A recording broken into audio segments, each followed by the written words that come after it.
And this is where Belfast gets its name from. And there's a word in the Irish language which describes this quite well. And the word is bell, B-E-A-L. And translated into English, that means at the mouth of or at the ford of. And the two of them together, Belfast-hop, anglicised over the years until today we arrive at Belfast, and that's how our city gets its name. Now we're just going to make our way down into the Titanic quarter. We're going to take you down into the shipyards and let you see where the Titanic was made and launched from. We shall then take you further into the shipyards.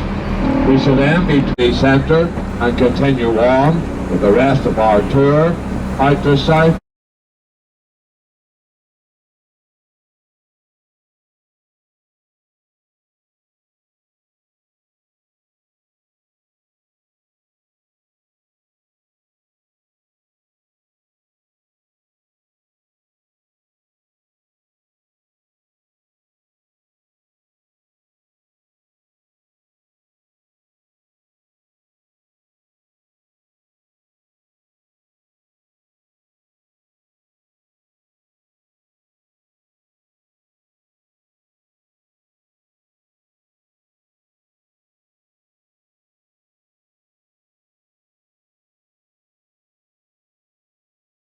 His late husband, Prince Albert.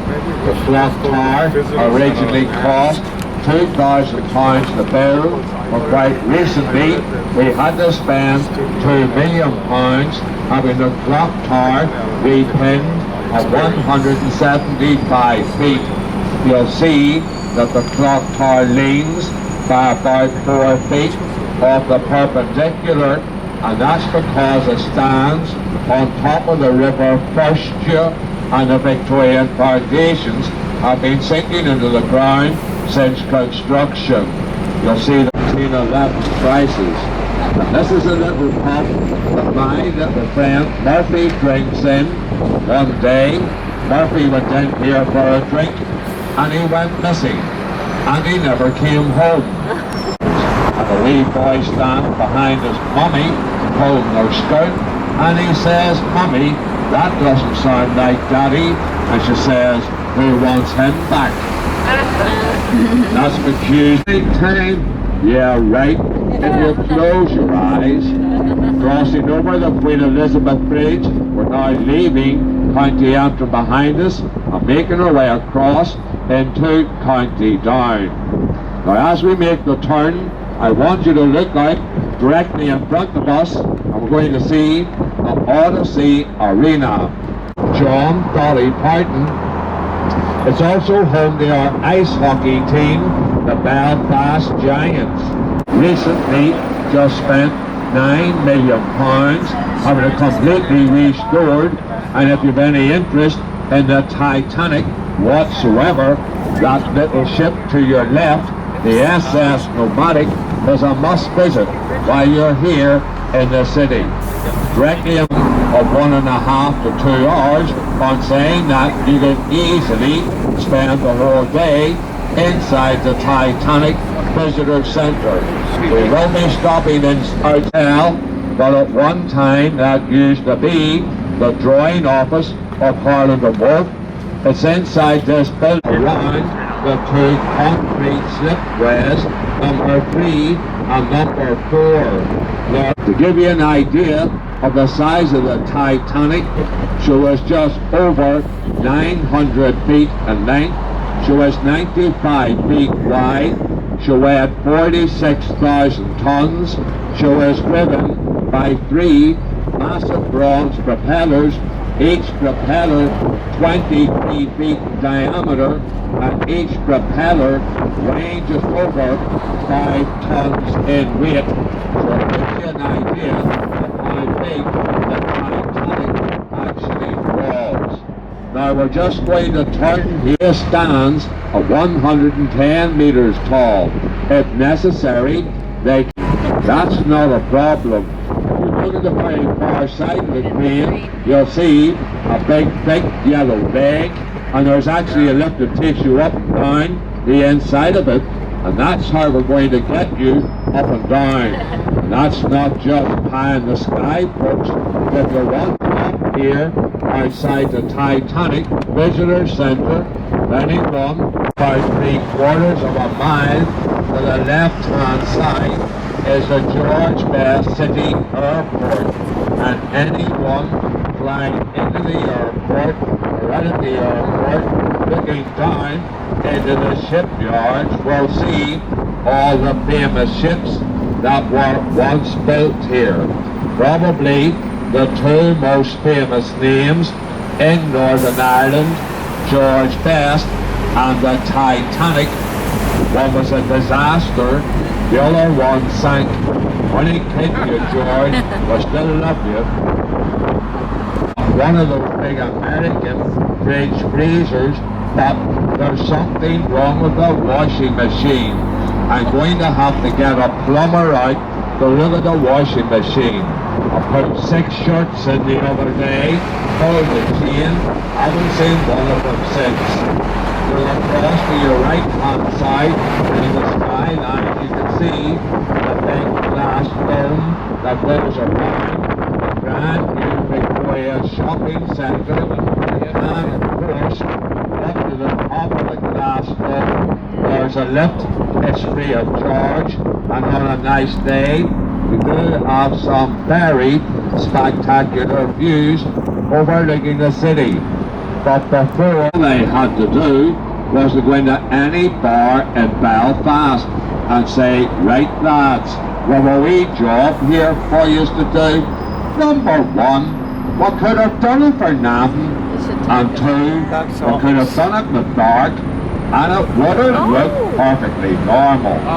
That's what they did one Sunday morning, packed it full of explosives. Everybody in Belfast come down to watch it, as if we hadn't seen enough bombs going off here.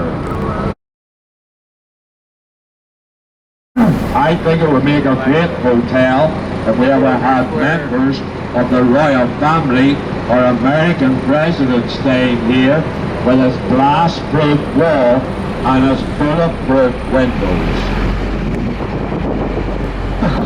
This market is a must visit while you're here in the city. Now we're going to see coming up here on the right hand side, we're going to see the City Hall first open its doors back in 1906. You can of course go into the City Hall, Titanic. That's the City Hall coming up here on your right hand side. The large white building with the green domes on top of it. We're just going to turn left into Great Victoria Street. As we do so, as we turn on the right hand side, we're going to see the Grand Opera House. And as we go past the Opera House, I want you to turn right round and look back over your right hand shoulder, and I want you to look at the side wall of the Opera House, and you'll see just what was being shown in the Opera House when the bomb went off. I'll start it and you guys can finish it. Chitty chitty, bang bang. That's the Grand Opera House. To your right hand side. Then on the left hand side we're going to see the Crown Bar. Even if you don't drink alcohol, go in and have a look. It's got the world's longest marble bar. It has its own private drinking booze. You go in, through electricity. It runs off gas lights, and that's what gives us our boys a wee head start, because you girls can't see what we look like, and we just shovel pints of Guinness into you. The Crown had the IRA, the Irish Republican Army. Also had the official IRA and the provisional IRA. You also had the INLA, the Irish National Liberation Army. And on the Protestant loyalist side of the community, you had the UBF, the Ulster Volunteer Force, the UDA, Ulster Defence Association, the UFF, the Ulster Freedom Fighters, and UYM, Ulster Young Militants. Confused yet? Where you're supposed to be. I'm from Northern Ireland, and I still get confused about all these different organisations that used to exist here. We're about to pass their headquarters, and it's at this point of the tour I must insist that all cameras are put in Bishop of Belfast when she came here back in 1849. The university has got 25,000 students attending the university, with some 3,000 foreign students attending the university as well. Queen's University, some art galleries in my time, and I've never seen one as good as this one, with the added advantage of free admission. So if you're in the city for a couple of days, come up to the university. The tour is free of charge, lasts about half an hour. Nice little coffee shop in here as well, and you could easily spend 45 minutes just walking around looking at the art gallery. Tour stop coming up.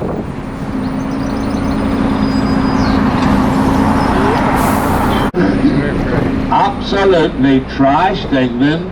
Can you remember the score? Yeah, that's right. I'm not surprised you've gone quiet. 1-0. Of course, we're not going to go on too much about this. We're only a wee bunch of amateurs, and you are a bunch of professionals getting paid a fortune. But this is where we sent your man. What do you call him? Is it Wackham or something, or Beckham? He come off this football pitch crying his eyes out like a big Jenny on. And your man Robson, the English goalkeeper, he tried to say that King David Healy was a mile offside. Yeah, right, dead on. I say, we're not going to go on too much about it, but the next time you want another Hayden, come on ahead. You know where we are. I say, we're not going to go on too much about it, but we did. Brazil, we're Northern Ireland. We're not Brazil, we're Northern Ireland.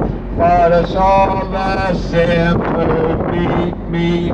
1-0. Oops, sorry. I forgot the microphone was still switched on.